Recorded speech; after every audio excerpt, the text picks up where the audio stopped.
நெல்லை தொகுதியின் பாஜக வேட்பாளர் நயினார் நாகேந்திரனின் காரில் பறக்கும் படை அதிகாரிகள் தற்போது சோதனை ஈடுபட்டு வருகிறார்கள். முக்கூடல் பகுதியில் பரப்புரைக்கு சென்றவரின் வாகனத்தை நிறுத்தி தேர்தல் பறக்கும் படை அதிகாரிகள் சோதனையில் ஈடுபட்டு வருகிறார்கள். மேலும் காரில் இருந்த சூட்கேஸை திறக்கச் சொல்லி அதனை சோதனை செய்தும் தற்போது தணிக்கை என்பது நடைபெற்று வருகிறது.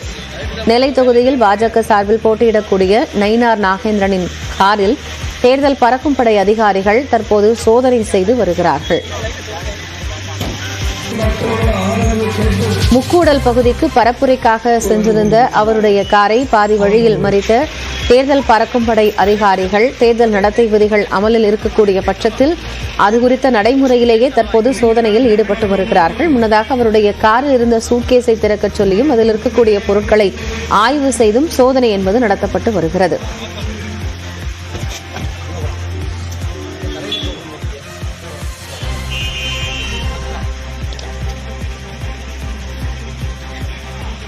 கூடுதல் விவரங்களோடு நெல்லை செய்தியாளர் சிவமணி இணைகிறார். அவரோடு பேசலாம். சிவமணி, இப்போ தேர்தல் பறக்கும் படையினர் சோதனை மேற்கொண்டு வருகிறார்கள். தற்போதைய நிலவரம் என்ன? நிச்சயமாக திருநெல்வேலி தொகுதியினுடைய பாரதிய ஜனதா கட்சி வேட்பாளராக நயினார் நாகேந்திரன் போட்டியிடுகிறார். கடந்த 2 தினங்களுக்கு முன்பு சென்னையிலிருந்து நெல்லை வரக்கூடிய திருநெல்வேலி நெல்லை எக்ஸ்பிரஸ் ரயில்ல 4 கோடி ரூபாய் பறிமுதல் செய்யப்பட்டது. அந்த பணம் அவருடைய உறவினர் மற்றும் அவருடைய பணியாற்றக்கூடியவர்கள் கொண்டு வந்தார்கள் என கூறப்பட்டது. இந்த நிலையில் அது குறித்த விசாரணை நடைபெற்று வருகிறது.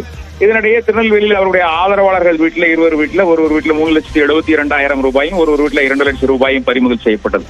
இந்த சூழல்ல தான் திருநெல்வேலி தொகுதிக்கு உட்பட்ட ஆலங்குளம் சட்டப்பேரவை தொகுதிக்கு உட்பட்ட பகுதிகளில் இன்று அவர் பிரச்சாரம் மேற்கொண்டு வருகிறார். அந்த பகுதியில அவர் பிரச்சாரம் மேற்கொண்டு வரும்போது அவர் வாகனம் தடுத்து நிறுத்தப்பட்டு பறக்கும் படையினரால் சோதனை செய்யப்பட்டது. அவர் அந்த திறந்த ஜீப் மட்டுமல்லாது அவர் வந்த கார்களிலும் சோதனை நடத்தப்பட்டது. அவருடைய அந்த உடைகள் இருக்கக்கூடிய சூட்கேஸையும் திறக்க சொல்லி அதனையும் சோதனை நடத்தினார்கள். அதுல பணம் ஏதும் இல்லை என்ற நிலையில அங்கிருந்து அவர் கடந்து சென்று பிரச்சாரத்தை தொடர்ந்து வருகிறார்.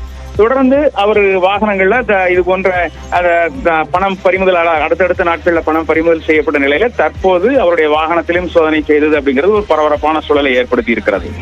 நன்றி சிவமணி. கூடுதல் விவரங்களுக்காக இணையலாம்.